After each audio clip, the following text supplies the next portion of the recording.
Hello guys, very good morning. आज हम लोग ईडीसी की 5th क्लास करने वाले हैं।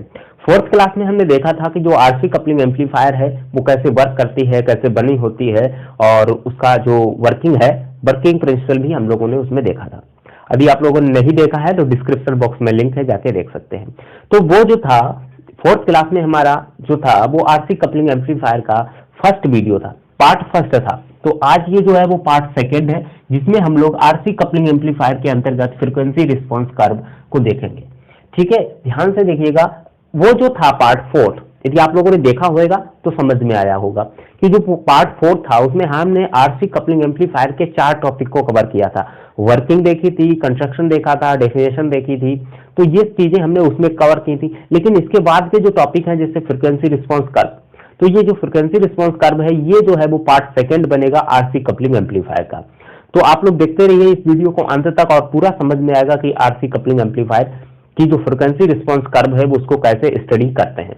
चलते हैं तो वीडियो को स्टार्ट करते हैं।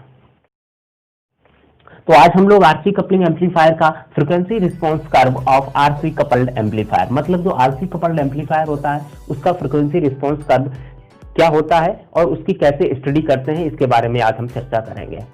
तो देखिए, ये जो आप देख रहे हैं इधर सर्किट डायग्राम, ये आरसी कपलिंग एम्पलीफायर का सर्किट डायग्राम है जो कि हमने पिछले लेक्चर में स्टडी किया था क्लास 4 में। ठीक है, तो आज क्लास 5 में हम इसके फ्रीक्वेंसी रिस्पांस कर्व पर चर्चा करेंगे। देखिए, सबसे पहले आपके दिमाग में क्वेश्चन आ रहा होगा कि ये फ्रीक्वेंसी रिस्पांस कर्व हम किसके किसके बीच में खींचेंगे, और उससे पहले आपके दिमाग में ये आ रहा होगा कि ये होता क्या है, फ्रीक्वेंसी रिस्पांस कर्व क्या होता है।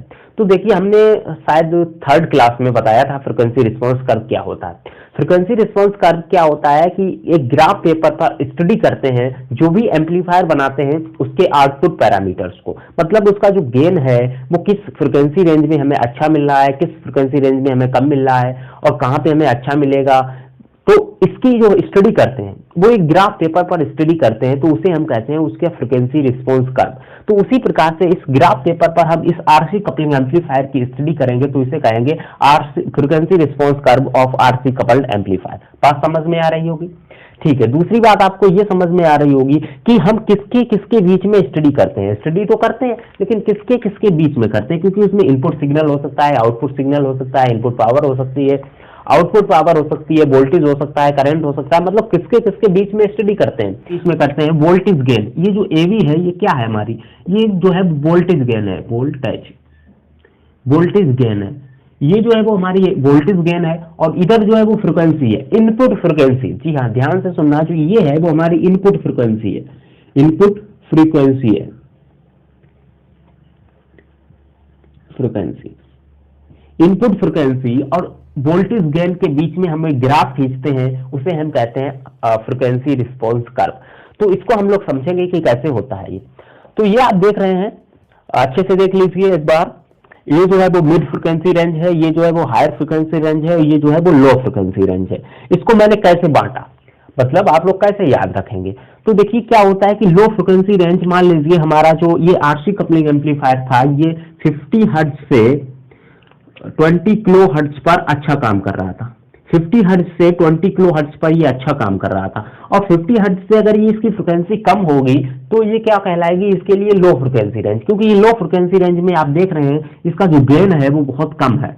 देखिए गेन हमारा कहाँ से बनना स्टार्ट हुआ, ये जो लाइन आप फ्लैट लाइन देख रहे हैं ये हमारे मिड फ्रीक्वेंसी रेंज की है, ये फ्लैट लाइन, क्योंकि ये ए मिड है, मतलब ए जो गेन है, वोल्टेज गेन है, वो कहाँ पे हमें अच्छा मिल रहा है। देखिए यहाँ पे हमें बहुत कम मिल रहा है, फिर यहाँ से थोड़ा बढ़ना स्टार्ट हुआ। जैसे जैसे फ्रीक्वेंसी, इनपुट सिग्नल की फ्रीक्वेंसी बढ़ती रही वैसे वैसे हमारी ये सिग्नल बढ़ता रहा। लेकिन एक स्थान ऐसा आया जिसे हम लोगों ने क्या कहा, ए मिड। ए मिड के बाद क्या हुआ कि हमारा जो सिग्नल था, फ्रीक्वेंसी थी, वो हमें अच्छा गेन देना स्टार्ट हो गया।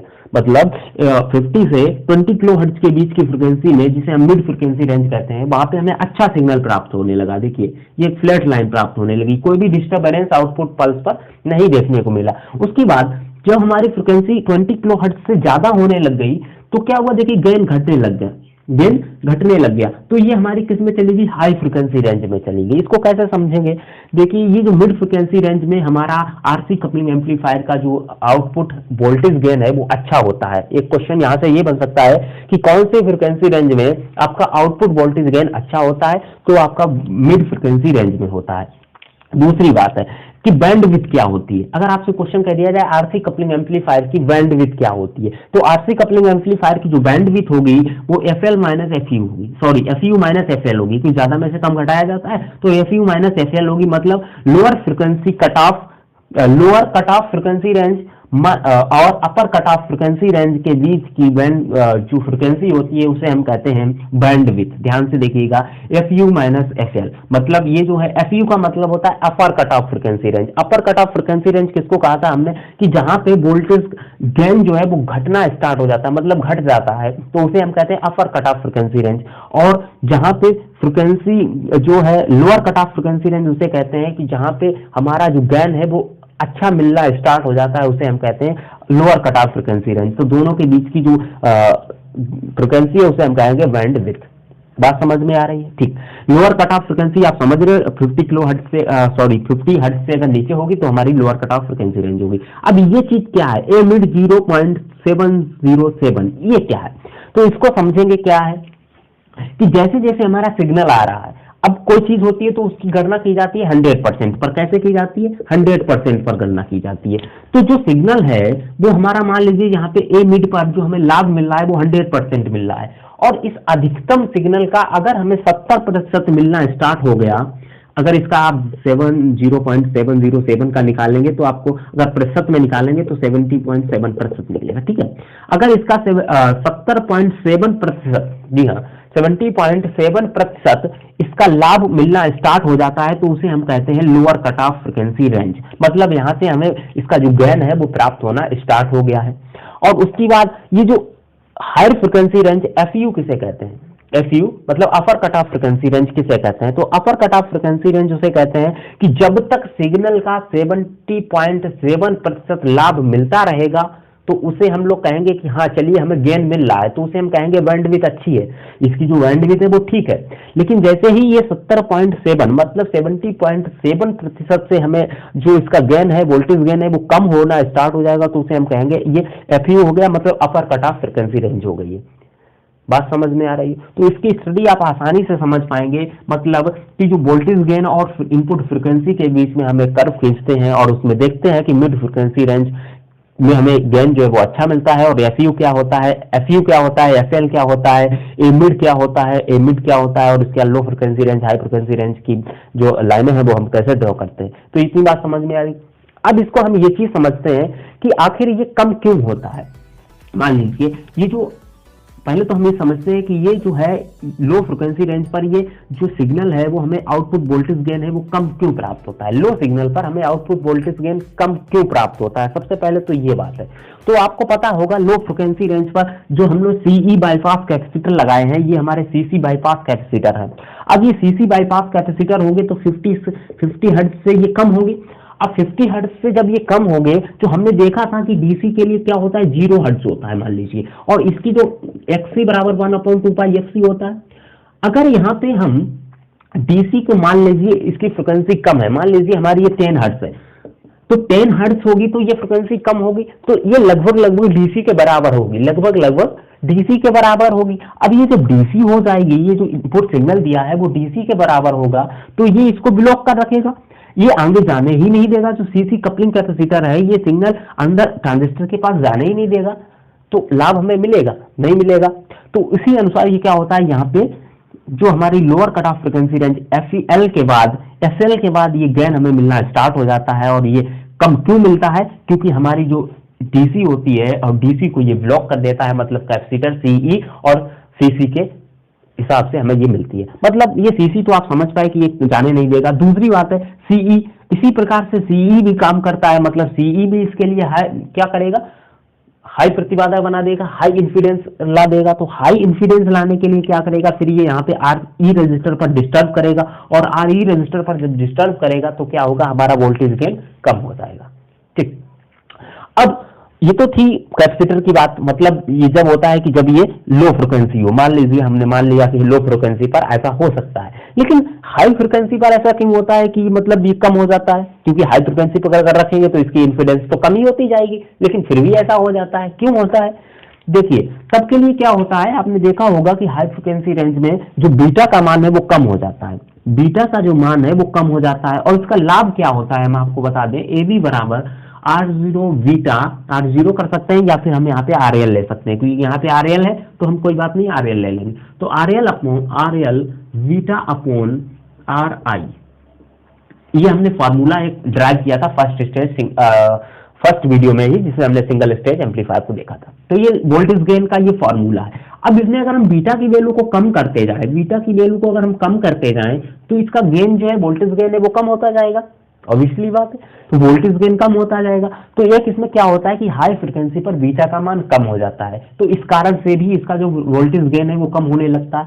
दूसरा कारण क्या होता है कि जो ये ट्रांजिस्टर, ये जो ट्रांजिस्टर है, इसमें क्या होता है, जंक्शन होते हैं, एक J1 जंक्शन, J2 जंक्शन, कुछ इस प्रकार से ट्रांजिस्टर की संरचना होती है, आप देखे होंगे, मान लीजिए N P N है, तो यहाँ पे क्या होगा, एक डिप्लेशन रीजन था, यहाँ पे एक डिप्लेशन रीजन था, और जहां पे डिप्लेशन रीजन होता है वहां पे एक कैपेसिटर, इंटरनल कैपेसिटेंस जनरेट हो जाता है, इंटरनल कैपेसिटेंस जनरेट हो जाता है। अब जब यहाँ पे इंटरनल कैपेसिटेंस जनरेट हो जाएगा तो इसके बीच में जंक्शन पर क्या होगा, डिस्टर्ब होगा, और जंक्शन पर डिस्टर्ब होगा, हाई फ्रिक्वेंसी रेंज पर इसके जो जंक्शन है वो एक शॉर्ट सर्किट की तरह कार्य करने लग जाएंगे, जिससे क्या होगा, हमारा आउटपुट जो वोल्टेज गेन है वो कम हो जाएगा। तो दूसरा कारण इसके जंक्शन कैपेसिटेंस के कारण भी होता है, ट्रांजिस्टर के जंक्शन कैपेसिटेंस के कारण ये दिक्कत आती है, और एक दिक्कत आती है बीटा के कारण। तो दोनों बातें आप समझ पाए कि हाई फ्रिक्वेंसी रेंज में क्या होता है कि वोल्टेज गेन कम क्यों हो जाता है, लो फ्रिक्वेंसी रेंज में वोल्टेज गेन कम क्यों हो जाता है, और मिड फ्रिक्वेंसी रेंज में हमें